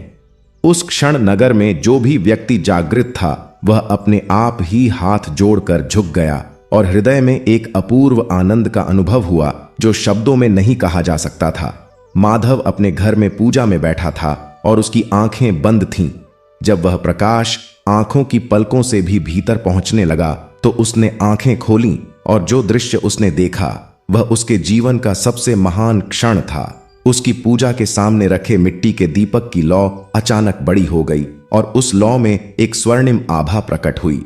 उसी आभा में से उसे एक मृदु स्वर सुनाई दिया, जो कह रहा था, वत्स, तुम्हारी भक्ति सच्ची है। तुम्हारे प्रेम की परीक्षा मैंने ली और तुम उत्तीर्ण हुए। अब इस नगर की रक्षा का भार तुम पर है। तुम नगरवासियों को एकत्रित करो और 7 शुक्रवार तक विधिपूर्वक मेरी पूजा करो। इसमें सभी को भाग लेना होगा, धनी और निर्धन, सब मिलकर। और सबसे महत्वपूर्ण बात यह है कि जो भी पूजा में भाग ले, वह उस दिन किसी न किसी जरूरतमंद की सेवा अवश्य करे, क्योंकि जहां सेवा होती है वहां मैं निवास करती हूं। यह वचन सुनकर माधव के रोम रोम में एक अलौकिक कंपन हुआ। उसने साष्टांग प्रणाम किया और माता के चरणों में अपना सर्वस्व अर्पित कर दिया। जब वह उठा तो उसके चेहरे पर एक असाधारण तेज था, जो पहले कभी नहीं था। सीता ने उसकी आंखों में एक नई चमक देखी और वह भी माता के चरणों में झुक गई। उस रात माधव को नींद नहीं आई। वह बैठा सोचता रहा कि किस प्रकार वह माता के इस आदेश को पूरा करेगा। उसे पता था कि नगर के लोग इस समय भय और निराशा में डूबे हुए हैं। उनमें से कुछ ने तो माता पर अपनी श्रद्धा ही खो दी थी। वे कहते थे कि यदि माता सच में हमारी रक्षक हैं, तो यह संकट क्यों आया। लेकिन माधव जानता था कि यह सोच गलत है। संकट माता की अनुपस्थिति का प्रमाण नहीं, बल्कि यह तो एक परीक्षा है, जो यह जांचती है कि विपरीत परिस्थितियों में भी हमारी श्रद्धा टिकी रहती है या नहीं। अगली सुबह माधव सूर्योदय से पहले उठा, स्नान किया और नगर की मुख्य सभा स्थल की ओर चल पड़ा। उसने नगर के प्रमुख लोगों को संदेश भिजवाया कि आज संध्या को सभी एकत्रित हों, एक महत्वपूर्ण बात करनी है। धनेश्वर सेठ को भी संदेश मिला और वह भी आने का वचन देकर अपने घर लौट गया। संध्या होते होते नगर की चौपाल पर सैकड़ों लोग एकत्रित हो गए थे। बूढ़े जवान स्त्री पुरुष सभी आए थे। उनके चेहरों पर चिंता की लकीरें स्पष्ट दिख रही थीं। माधव उनके बीच खड़ा हुआ और उसने बड़े शांत भाव से रात की घटना सबको बताई। जब उसने उस दिव्य प्रकाश और माता के वचनों का वर्णन किया, तो चौपाल पर एक गहरी निस्तब्धता छा गई। कुछ लोगों की आंखें नम हो गईं, कुछ ने अपने हाथ जोड़ लिए और कुछ ने उस रात के प्रकाश की अपनी अपनी अनुभव की बात कही, जिसे उन्होंने देखा था, लेकिन समझ नहीं पाए थे। अब सबको स्पष्ट हो गया कि वह दिव्य आभास माता का ही था और माधव को जो आदेश मिला था, वह केवल उसके लिए नहीं, बल्कि पूरे नगर के लिए था। धनेश्वर सेठ भी उस सभा में था और उसने सबके सामने खड़े होकर कहा कि मैंने वर्षों तक केवल धन की लालसा में माता की पूजा की, लेकिन कभी उनके प्रति सच्चा प्रेम नहीं रखा। आज मैं प्रतिज्ञा करता हूं कि इन 7 शुक्रवारों की पूजा में जो भी व्यय होगा, वह मैं स्वयं वहन करूंगा और प्रतिदिन गरीबों को भोजन कराऊंगा। उसकी बात सुनकर सभा में तालियां बजीं और लोगों का उत्साह देखने योग्य था। उसी रात से तैयारियां आरंभ हो गईं। सुवर्णपुरी के बढ़ई रात भर जागकर पूजा मंडप बनाने में लग गए। स्त्रियों ने मिलकर आंगन लीपने और रंगोली बनाने का काम आरंभ किया। नगर के माली ने सबसे सुंदर फूलों से सजावट की व्यवस्था की और बाजार के तेलियों ने मिलकर निश्चय किया कि वे मुफ्त में तेल देंगे, ताकि पूजा में दीप जलाने में कोई कमी न रहे। पहले शुक्रवार की सुबह जब सूर्य की पहली किरण सुवर्णपुरी की धरती पर पड़ी, तो वह दृश्य अनुपम था। पूरा नगर स्वर्ण से नहाया हुआ लग रहा था। हर घर के द्वार पर आम के पत्तों की तोरण सजी थी। हर आंगन में गोबर से बनी लक्ष्मी जी की आकृति की पूजा हो रही थी और नगर की प्रमुख चौपाल पर एक विशाल पूजा मंडप सजाया गया था, जिसमें माता लक्ष्मी की सुंदर प्रतिमा स्थापित की गई थी। माधव ने प्रातःकाल स्नान करके पीले वस्त्र धारण किए और माथे पर चंदन का तिलक लगाया। उसकी पत्नी सीता ने भी हल्दी कुमकुम से अपना श्रृंगार किया और पीले लाल वस्त्र पहने वे दोनों मिलकर पूजा मंडप पहुंचे तो देखा कि वहां पहले से ही सैकड़ों लोग एकत्रित थे। नगर का पुजारी पंडित विद्याधर, जो अपनी विद्वत्ता के लिए दूर दूर तक प्रसिद्ध था, वह भी उपस्थित था। उसने कहा, आज से हम 7 शुक्रवार तक माता श्री लक्ष्मी की विधिवत उपासना करेंगे और इस पूजा में प्रत्येक व्यक्ति को तन मन धन से सहभागी होना होगा। पंडित विद्याधर ने पूजा की विधि समझाई। उन्होंने कहा कि प्रातःकाल ब्रह्म मुहूर्त में उठकर स्नान करना है, फिर माता के समक्ष दीप जलाना है, पीले फूल विशेषकर गेंदे के और कमल के फूल अर्पित करने हैं, खीर और पंचामृत का भोग लगाना है और श्री सूक्त का पाठ करना है। लेकिन इन सबसे भी अधिक महत्वपूर्ण बात जो उन्होंने कही वह यह थी कि उस दिन प्रत्येक घर से कम एक व्यक्ति किसी जरूरतमंद की सेवा करे, चाहे उसे भोजन दे, चाहे उसकी कोई सहायता करे या चाहे उससे केवल प्रेम के 2 शब्द ही कहे, क्योंकि माता लक्ष्मी करुणा की देवी हैं और जहां करुणा है वहीं उनका निवास है। पहली पूजा इतनी भावपूर्ण थी कि लोगों की आंखें भर आईं। जब सभी ने मिलकर श्री सूक्त का पाठ किया तो उसकी ध्वनि इतनी मधुर और एकताल में थी कि लगा जैसे स्वर्ग से देवता भी उस गान को सुनने के लिए झुक आए हों। माधव ने माता के चरणों में अपने हाथों से बनाया हुआ एक छोटा सा हार रखा जो उसने तुलसी के पत्तों और जंगली फूलों से गूंथा था। उसकी इस सरल भेंट को देखकर पंडित विद्याधर की आंखें भर आईं। उन्होंने कहा, यही सच्ची भक्ति है जिसमें दिखावा नहीं बल्कि हृदय की पवित्रता है। पूजा के बाद सभी लोग अपने अपने घरों को गए और उस दिन नगर में एक अद्भुत बात हुई जो पहले कभी नहीं हुई थी। धनेश्वर सेठ ने अपने द्वार पर एक विशाल भंडारे का आयोजन किया जिसमें हर वर्ग के लोग बिठाए गए, धनी गरीब ब्राह्मण शूद्र सभी एक ही पंगत में बैठकर भोजन किया। यह दृश्य इतना अनूठा था कि नगर के बुजुर्ग कहने लगे कि ऐसा दृश्य तो सतयुग में भी दुर्लभ था। इस भंडारे में सबसे पहले एक अत्यंत वृद्ध भिखारी को भोजन परोसा गया जो नगर के बाहर एक टूटी झोपड़ी में रहता था। उसका नाम था रामदास, जो कभी नगर का एक समृद्ध बुनकर था, लेकिन एक दुर्घटना में उसके दोनों हाथ बेकार हो गए थे और तब से वह दूसरों की दया पर निर्भर था।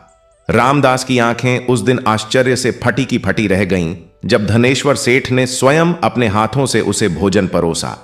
रामदास ने कांपती आवाज में कहा, सेठ जी, आज आपने मेरे साथ जो किया उसका प्रतिफल मेरे पास देने के लिए कुछ नहीं है, लेकिन मेरे हृदय की दुआएं हैं और माता लक्ष्मी की कृपा से कभी खाली नहीं रहेंगी। इन शब्दों ने धनेश्वर के हृदय को भीतर तक छू लिया। उसकी आंखों में आंसू आ गए। उसने रामदास के पैर छुए और कहा, आज मुझे पता चला कि असली धन क्या होता है। यह घटना पूरे नगर में फैल गई और लोगों में एक नई चेतना जागी। उन्हें समझ आया कि माता लक्ष्मी केवल धन की देवी नहीं है, वे तो समस्त संपन्नता की देवी हैं और वह संपन्नता केवल धन में नहीं बल्कि प्रेम, सेवा, करुणा और संतोष में भी है।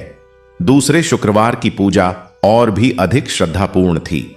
इस बार नगर की स्त्रियों ने मिलकर एक विशेष आयोजन किया। उन्होंने माता के लिए 16 श्रृंगार की सामग्री एकत्रित की, लेकिन इसके साथ ही उन्होंने निश्चय किया कि नगर की जो विधवा स्त्रियां हैं, जो समाज में उपेक्षित रहती थीं, उन्हें भी इस पूजा में समान रूप से सम्मिलित किया जाएगा। यह एक क्रांतिकारी निर्णय था क्योंकि उस काल में समाज में ऐसी स्त्रियों को शुभ कार्यों से दूर रखा जाता था। लेकिन सीता ने सबसे पहले इस परंपरा को चुनौती दी। उसने कहा, माता लक्ष्मी सभी की मां है, वे किसी को दुखी देखकर प्रसन्न नहीं हो सकती, इसलिए जो भी पीड़ित और उपेक्षित है वह भी इस पूजा में उतनी ही आदर के साथ सम्मिलित हो। सीता की बात सुनकर नगर की प्रमुख महिलाएं पहले चकित हुईं, फिर उन्होंने मनन किया और अंततः सभी ने सहमति जताई। और इस प्रकार उस दिन की पूजा में वे सभी स्त्रियां भी सम्मिलित हुईं जो वर्षों से अपने घरों की दहलीज तक सीमित थीं। उनकी आंखों में जो आनंद था वह देखकर अनुभव होता था कि माता ने उनके हृदय पर अपनी कृपा की पहली किरण डाल दी है। तीसरे शुक्रवार को एक और विचित्र घटना हुई। नगर के पश्चिमी छोर पर एक व्यक्ति रहता था जिसका नाम था मोहनलाल। वह नगर का सबसे बड़ा सूदखोर था। उसने अनेक गरीब परिवारों को कर्ज के जाल में फंसाकर उनकी जमीन जायदाद हड़प ली थी। उसकी दुकान पर गरीब लोग आते थे और जब लौटते थे तो उनकी आंखों में आंसू होते थे। मोहनलाल को पता था कि नगर में उसे कोई पसंद नहीं करता, लेकिन उसे इसकी परवाह नहीं थी, क्योंकि उसके लिए धन ही सब कुछ था। उस तीसरे शुक्रवार की रात मोहनलाल को एक स्वप्न आया जो उसे भीतर तक हिला गया। उसने देखा कि वह एक अंधेरे में भटक रहा है। चारों ओर घना अंधकार है और दूर दूर तक कोई प्रकाश नहीं है। उसी अंधकार में उसे सुनाई दी एक करुण पुकार। वह आवाज उन सभी लोगों की थी जिन्हें उसने ठगा था, जिनकी जमीन उसने छीनी थी, जिनके बच्चों ने भूख से रोते हुए रातें बिताई थीं। उन आवाजों से उसका हृदय विदीर्ण हो गया और वह चीखते हुए जाग उठा। पसीने से उसका सारा शरीर भीग गया था और हृदय इतनी तेजी से धड़क रहा था जैसे रुकने ही वाला हो। उसने उठकर पानी पिया और बाहर आकर बैठ गया। रात के उस सन्नाटे में उसने अपने पूरे जीवन पर नजर डाली और उसे जो दिखा वह बेहद कुरूप था। उसने देखा कि उसने जो भी कमाया वह सब दूसरों के दुखों की नींव पर खड़ा था। उसकी दौलत के पीछे कितनी आहें, कितने आंसू और कितनी रातों की भूख छिपी थी। यह सोचकर उसे इतनी घृणा आई अपने आप से कि उसने तय कर लिया कि अब वह इस रास्ते पर नहीं चलेगा। अगले दिन सुबह होते ही मोहनलाल माधव के पास गया। माधव उसे देखकर हैरान हुआ, क्योंकि मोहनलाल का चेहरा एकदम बदला हुआ था।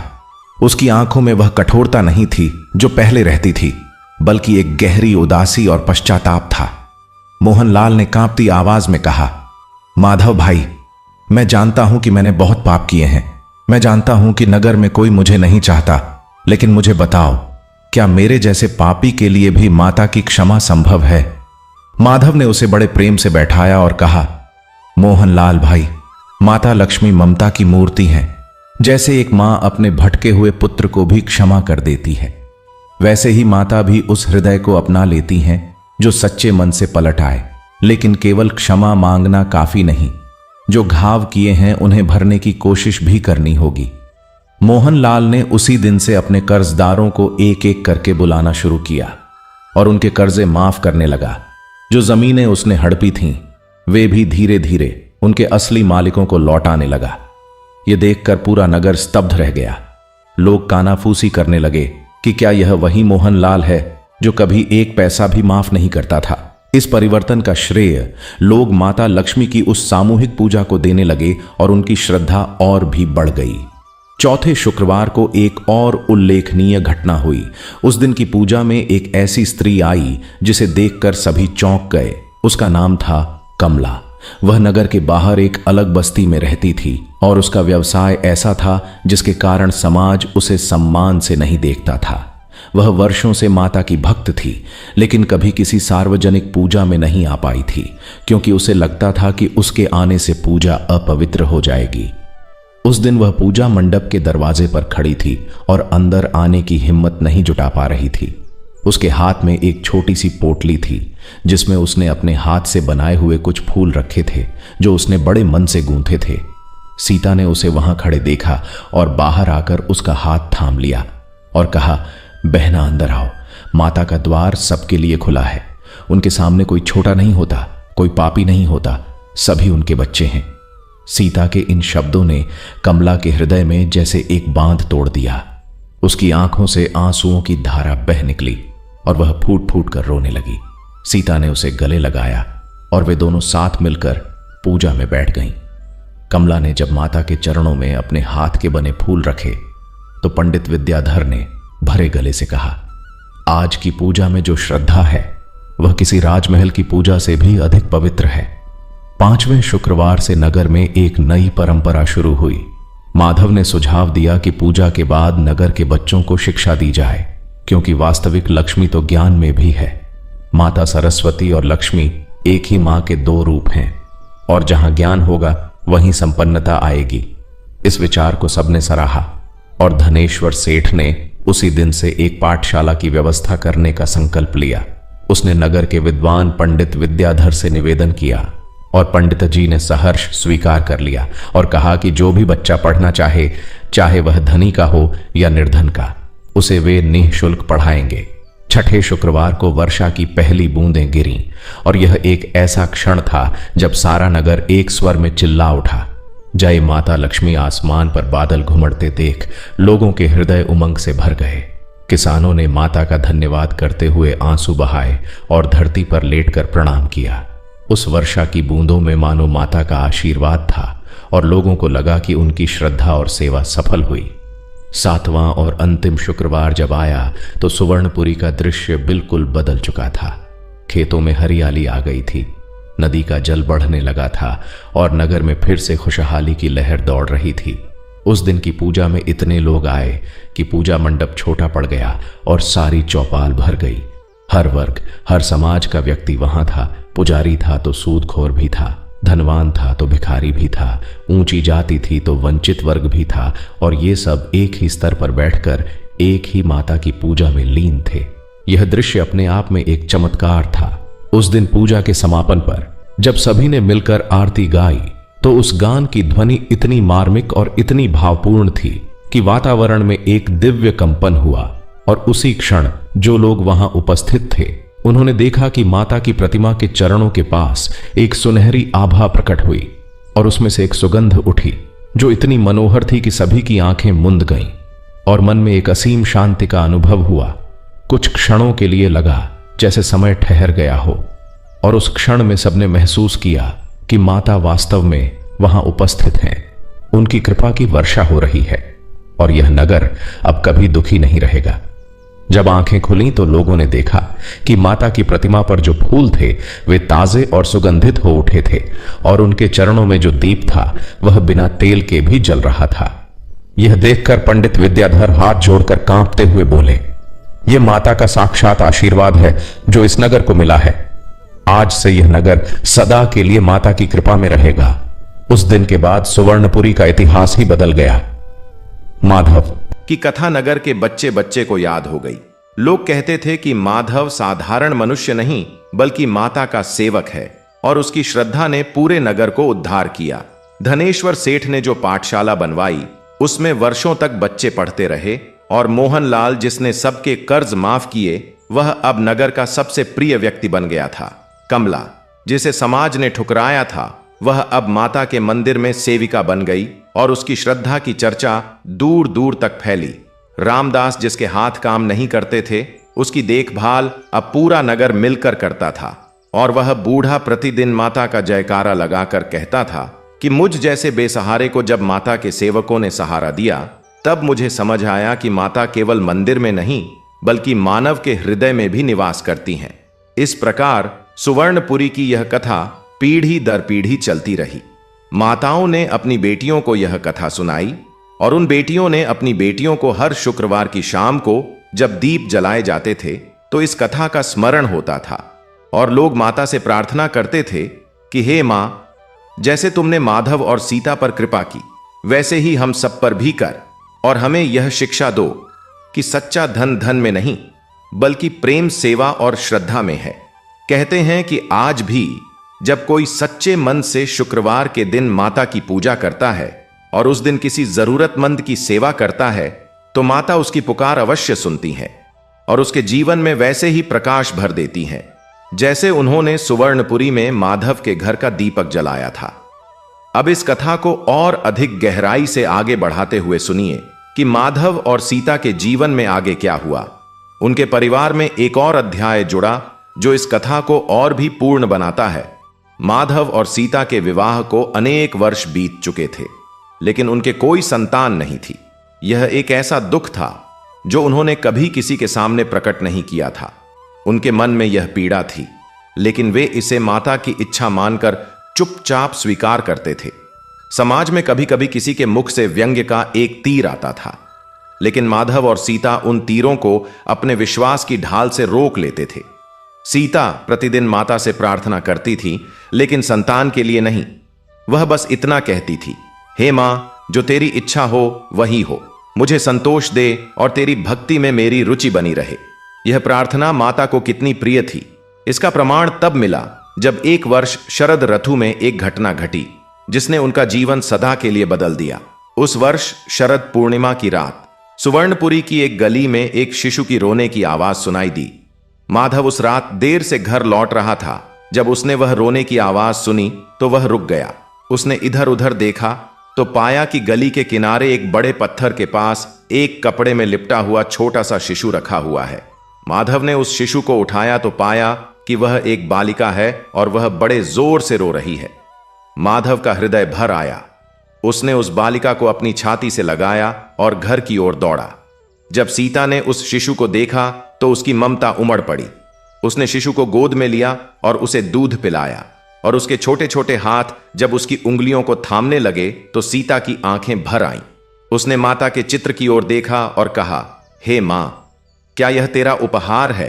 उसी क्षण एक दीप की लौ जो बुझने की कगार पर थी अचानक बड़ी हो गई और घर में एक दिव्य प्रकाश फैल गया। माधव ने कहा, यह माता की इच्छा से आई है, इसलिए यह बच्ची हमारी ही बेटी है। उन्होंने उस बालिका का नाम रखा लक्ष्मी, क्योंकि वह शरद पूर्णिमा की रात जब माता लक्ष्मी स्वयं पृथ्वी पर भ्रमण करती हैं, उस रात आई थी छोटी लक्ष्मी। जैसे जैसे बड़ी होती गई वह इतनी सुंदर और बुद्धिमान निकली कि देखने वाले दंग रह जाते थे। उसकी बड़ी बड़ी आंखों में एक अजीब सी शांति थी जो बचपन में भी उसमें दिखती थी। वह 3 वर्ष की उम्र में ही माता के चरणों में बैठकर घंटों एक तक उनकी प्रतिमा को देखती रहती थी, और जब माधव उससे पूछता कि बेटी क्या देख रही हो तो वह मुस्कुराकर कहती, पिताजी, मां मुझसे बातें करती हैं। माधव और सीता इसे बच्चे की कल्पना समझकर हंस देते थे, लेकिन मन में एक विस्मय था जो वे छिपाते थे। जब लक्ष्मी 7 वर्ष की हुई तो उसने एक ऐसी बात कही जो सुनकर माधव और सीता स्तब्ध रह गए। वह दोनों को देखकर बोली, मां, पिताजी, उस रात जब तुम दोनों रो रो कर माता से प्रार्थना कर रहे थे और पूरा नगर अकाल से डरा हुआ था, उस रात मां ने मुझसे कहा था कि जाओ उनके पास रहो, वे तुम्हारी देखभाल करेंगे, और तुम उनकी। माधव और सीता की आंखें फैल गईं। लक्ष्मी ने अपनी छोटी उंगली से माता की प्रतिमा की ओर इशारा करके कहा, वही मां ने भेजा था मुझे यहां। यह सुनकर सीता सिसकने लगी और माधव के हाथ अनायास जुड़ गए। उन्हें अब समझ आया कि वह बालिका साधारण नहीं थी, वह माता की कृपा का जीवित स्वरूप थी जिसे स्वयं माता ने उनके पास भेजा था। लक्ष्मी के बड़े होने के साथ साथ उसकी भक्ति और गहरी होती गई। वह पाठशाला में पढ़ने जाती थी जो धनेश्वर सेठ ने बनवाई थी, और वहां वह सबसे तेज विद्यार्थिनी थी। लेकिन उसकी विद्वत्ता में कभी अहंकार नहीं था। वह अपने से कमजोर विद्यार्थियों की मदद करती और उन्हें पढ़ाती। पंडित विद्याधर ने एक दिन माधव से कहा, तुम्हारी बेटी में कोई दिव्य अंश है। मैंने बहुत बच्चे पढ़ाए हैं, लेकिन इस बच्ची जैसी प्रतिभा और इस बच्ची जैसी विनम्रता मैंने एक साथ कहीं नहीं देखी। यह ईश्वर का वरदान है।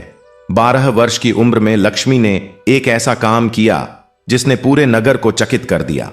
उस वर्ष एक महामारी फैली जिसमें बहुत से बच्चे बीमार पड़ गए, और नगर के वैद्य के पास इतनी दवाइयां नहीं थीं कि सबका उपचार हो सके।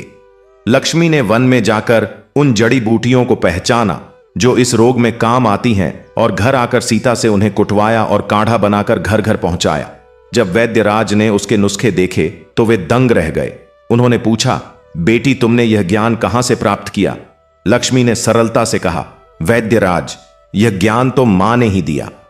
माताश्री जब मुझे नींद में आती हैं तब मुझसे बहुत सी बातें करती हैं। उस दिन के बाद से वैद्यराज ने लक्ष्मी को औषधि विद्या सिखाने का निर्णय लिया, और धीरे धीरे वह इस क्षेत्र में भी पारंगत हो गई। वह नगर की बीमार स्त्रियों और बच्चों की सेवा करती और इसके बदले में कभी कुछ नहीं लेती थी। जब लोग उसे धन देने की कोशिश करते तो वह हंसकर मना कर देती और कहती, मां ने जो दिया है वह बांटने से और बढ़ता है, रखने से नहीं।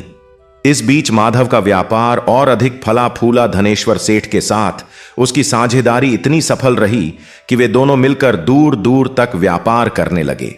लेकिन माधव की सबसे बड़ी विशेषता यह थी कि धन बढ़ने के साथ उसकी उदारता भी बढ़ती गई। वह प्रतिमाह अपनी आमदनी का एक निश्चित हिस्सा गरीबों के लिए रखता था, और यह व्यवस्था उसके घर में एक नियम की तरह थी। सीता स्वयं यह हिसाब रखती थी कि किस महीने में कितना दान किया और किसे दिया। उनका घर जो पहले मिट्टी का था अब पक्का और सुंदर बन चुका था, लेकिन उसके द्वार पर जो तुलसी का चौरा था वह वहीं था, वहीं छोटा और वहीं पवित्र। और उस चौरे के सामने हर शुक्रवार की शाम सीता उसी श्रद्धा से दीप जलाती थी जैसे उस पहले दिन जलाया था जब घर में खाने के लिए कुछ नहीं था। माता लक्ष्मी की इस कथा में एक और महत्वपूर्ण मोड़ तब आया जब लक्ष्मी 16 वर्ष की हुई। उस वर्ष एक बड़े राज्य के राजकुमार ने सुवर्णपुरी की यात्रा की। वह राजकुमार अपने राज्य की एक समस्या का समाधान ढूंढने निकला था। उसके राज्य में भी अकाल पड़ा था और वह चाहता था कि किसी ऐसे व्यक्ति से मिले जो उसे सही मार्गदर्शन दे सके। जब वह सुवर्णपुरी पहुंचा तो नगर की समृद्धि और यहां के लोगों की खुशहाली देखकर हैरान रह गया। उसने पूछताछ की तो उसे माधव की कथा पता चली। वह माधव से मिलने गया। माधव ने उसका बड़े सम्मान से स्वागत किया और उसे सारी बात बताई। उसने कहा, राजकुमार, समृद्धि की कुंजी बाहर नहीं भीतर होती है। जब किसी राज्य के शासक और प्रजा दोनों के हृदय में दूसरों के प्रति करुणा हो, सेवा की भावना हो और संतोष हो, तब माता लक्ष्मी की कृपा स्वाभाविक रूप से आती है। राजकुमार ने यह बात सुनकर और अधिक जानने की जिज्ञासा प्रकट की।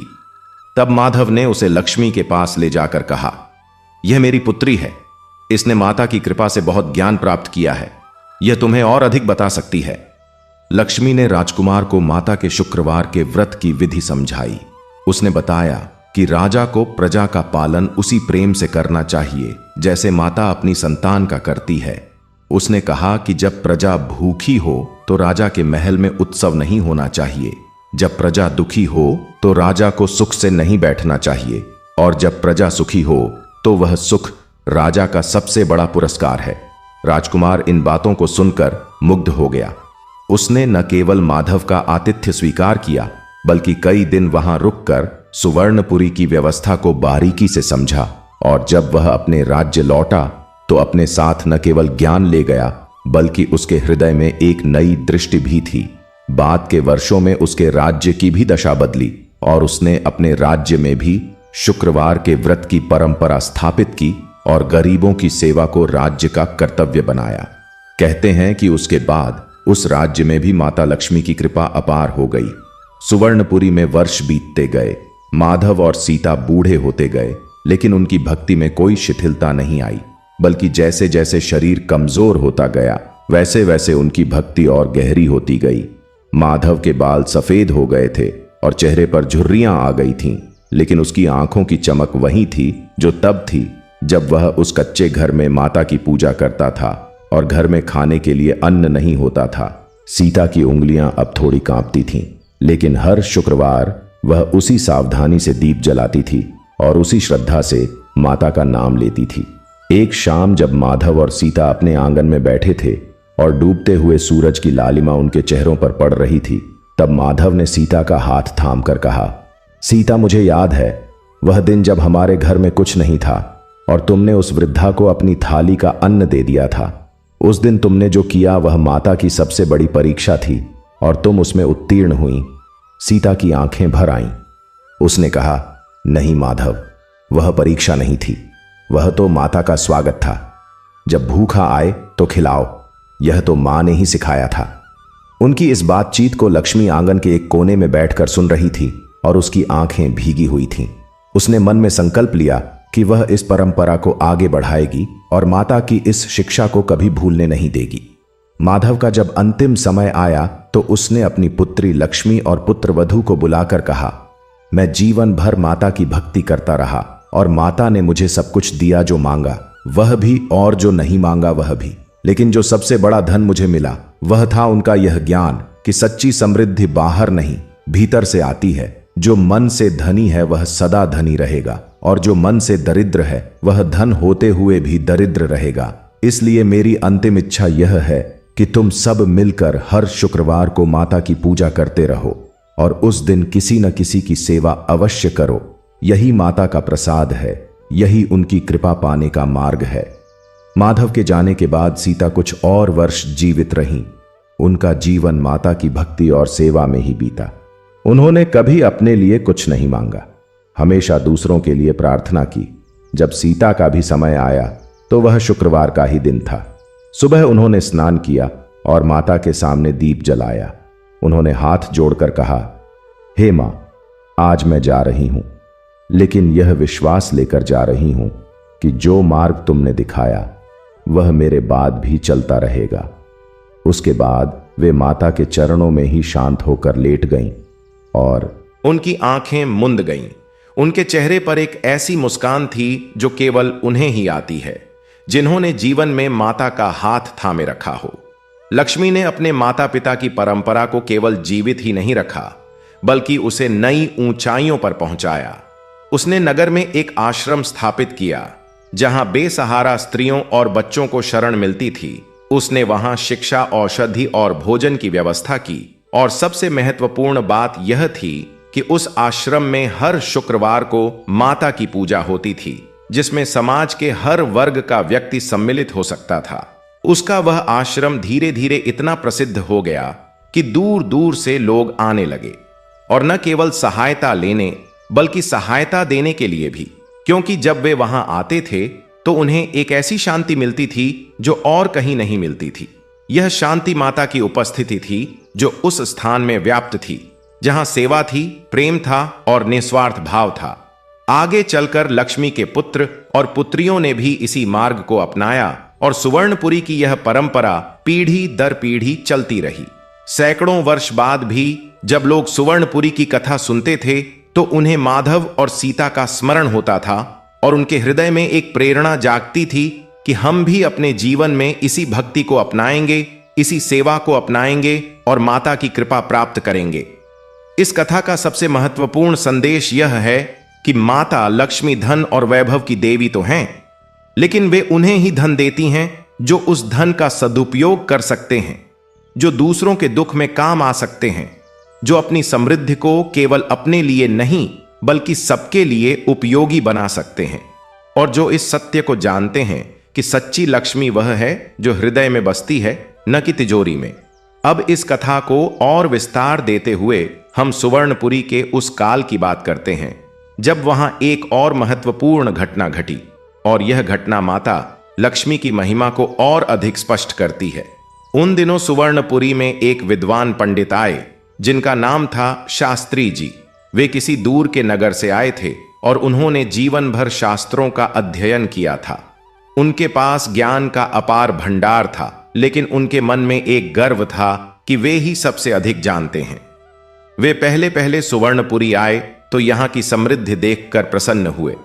उन्होंने सोचा कि यहाँ के लोग अपना ज्ञान बढ़ाना चाहेंगे और मैं उन्हें शास्त्रों की शिक्षा देकर अच्छा जीवन यापन कर सकता हूं।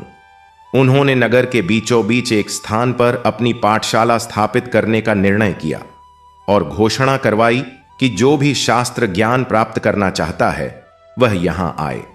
शास्त्री जी की विद्वत्ता के बारे में जैसे जैसे लोगों को पता चला, वे उत्सुकता से आने लगे। पंडित विद्याधर भी उनसे मिलने गए। दोनों के बीच शास्त्र चर्चा हुई और शास्त्री जी ने विद्याधर को अपनी पंडिताई से प्रभावित करने की कोशिश की, लेकिन पंडित विद्याधर एक सरल हृदय के इंसान थे। उन्होंने शांत भाव से शास्त्री जी से कहा, आपका ज्ञान निश्चय ही विशाल है, लेकिन एक बात मैं आपसे पूछना चाहता हूं कि जो ज्ञान जीवन में उतरे नहीं, जो ज्ञान दूसरों के काम न आए, उस ज्ञान का मूल्य क्या है? शास्त्री जी को यह सुनकर थोड़ा अजीब लगा। उन्होंने सोचा कि यह तो मेरी आलोचना है, लेकिन बाहर से उन्होंने मुस्कुराते हुए कहा, विद्याधर जी, ज्ञान तो ज्ञान है, उसका मूल्य तो है ही। विद्याधर ने कहा, हां, लेकिन वह मूल्य तभी सार्थक होता है जब वह दूसरों के जीवन में प्रकाश लाए, अन्यथा वह केवल पुस्तकों का बोझ है। शास्त्री जी ने इस बात को हल्के में लिया और आगे बढ़ गए। दिन बीतते गए। शास्त्री जी ने पाठशाला में पढ़ाना शुरू किया, लेकिन उनके पढ़ाने में एक कमी थी। वे शास्त्रों के शब्दों का तो बहुत अच्छा विवेचन करते थे, लेकिन उन शब्दों को जीवन से कैसे जोड़ें, यह वे नहीं जानते थे, और इसीलिए उनके विद्यार्थी शास्त्रों के बारे में तो जानकारी प्राप्त कर लेते थे, लेकिन उनके जीवन में कोई परिवर्तन नहीं आता था। एक बार शास्त्री जी ने लक्ष्मी के आश्रम के बारे में सुना तो वे जिज्ञासावश वहां गए। जब उन्होंने देखा कि एक युवती वहां बैठकर गरीब स्त्रियों को पढ़ा रही है, उनके घावों पर दवा लगा रही है और उनके साथ हंसते हंसते बात कर रही है, तो वे चकित हो गए। उन्होंने सोचा, इसने क्या पढ़ा है और कहां से ये इतना जानती है? उन्होंने लक्ष्मी से पूछा, बेटी, तुमने किस गुरु से शिक्षा पाई और किस शास्त्र का अध्ययन किया? लक्ष्मी ने हाथ जोड़कर कहा, पंडित जी, मेरे गुरु तो माता ही हैं और मेरा शास्त्र तो वह है जो जीवन में हर दिन पढ़ा जाता है। जब कोई भूखा होता है तो उसे भोजन देना, जब कोई बीमार होता है तो उसकी सेवा करना, जब कोई दुखी होता है तो उसे सुनना, यही मेरी शिक्षा है। शास्त्री जी को यह उत्तर इतना सीधा लगा कि पहले उन्हें हंसी आई। उन्होंने सोचा कि यह बच्ची क्या जानती है, लेकिन उस दिन शाम को जब वे अपने कक्ष में बैठे तो उनके मन में एक अजीब बेचैनी थी। वे सोचते रहे कि मैंने वर्षों तक शास्त्र पढ़े, लेकिन क्या मैंने कभी किसी भूखे को भोजन दिया? क्या मैंने कभी किसी बीमार की सेवा की? क्या मैंने कभी किसी दुखी की बात सुनी? उत्तर था नहीं। उन्होंने अपने जीवन में कभी यह नहीं किया था। वे शास्त्रों में तो माता लक्ष्मी की स्तुति पढ़ते थे, लेकिन माता के स्वरूप को कभी पहचाना नहीं था, जो हर जरूरतमंद के रूप में आती हैं। उस रात शास्त्री जी को नींद नहीं आई और प्रातः काल होते ही वे सीधे लक्ष्मी के आश्रम में चले गए। उन्होंने लक्ष्मी के सामने हाथ जोड़कर कहा, बेटी, मैं जीवन भर शास्त्र पढ़ता रहा, लेकिन कल तुमसे मिलकर मुझे पहली बार लगा कि सच्चा ज्ञान क्या होता है। क्या मुझे भी इस सेवा में सम्मिलित होने का अवसर मिलेगा? लक्ष्मी ने उन्हें प्रेम से बैठाया और कहा, पंडित जी, आपका ज्ञान तो अमूल्य है, लेकिन अब उस ज्ञान को जीवन में उतारने का समय है। माता चाहती हैं कि जो जानता हो वह दूसरों को भी जनाए और जो कर सकता हो वह दूसरों के लिए करे। उस दिन से शास्त्री जी भी उस आश्रम से जुड़ गए। वे बच्चों को वेदों की शिक्षा देने लगे और स्त्रियों को संस्कृत के श्लोक सिखाने लगे। लेकिन इस बार उनके पढ़ाने में एक अंतर था। वे केवल शब्द नहीं पढ़ाते थे, बल्कि उन शब्दों का जीवन से संबंध भी बताते थे और धीरे धीरे उनके शिष्य भी बदलने लगे। उनकी पाठशाला में पहले जो निस्तेज आते थे, वे अब आंखों में चमक लेकर आते थे, क्योंकि शिक्षा केवल दिमाग में नहीं बल्कि हृदय में भी उतर रही थी। शास्त्री जी कहते थे कि मुझे जीवन में जो ज्ञान मिला वह पुस्तकों से नहीं बल्कि एक युवती की सेवा देखकर मिला, जिसने मुझे बताया कि माता लक्ष्मी कहां रहती हैं। वे मंदिरों में तो हैं ही, लेकिन वे सबसे अधिक उस स्थान पर रहती हैं जहां सेवा होती है, करुणा होती है और निस्वार्थ प्रेम होता है। यह सुनकर उनके विद्यार्थियों की आंखें नम हो जाती थीं और उन्हें लगता था कि आज का पाठ किसी पुस्तक का नहीं बल्कि जीवन का है। सुवर्णपुरी में एक और पात्र था जिसकी कथा इस समग्र आख्यान को और भी पूर्ण बनाती है। उसका नाम था गोपाल। वह माधव का एक पड़ोसी था जो वर्षों से माधव की समृद्धि देखता आया था और मन ही मन उससे ईर्ष्या करता था। गोपाल की अपनी एक मनोव्यथा थी। उसके बचपन में उसके पिता ने उससे कहा था कि हम गरीब हैं और गरीब ही रहेंगे, ईश्वर ने हमारे लिए यही लिखा है। और इस बात ने गोपाल के मन में एक ऐसा विश्वास बैठा दिया था कि वह कितनी भी मेहनत करे उसकी तकदीर नहीं बदलेगी। इसीलिए जब वह माधव को आगे बढ़ते देखता था तो उसके मन में खिन्नता आती थी। एक दिन गोपाल माधव के पास गया और बोला, माधव भाई, मुझे समझाओ कि तुम्हारे साथ ऐसा क्यों हुआ और मेरे साथ नहीं।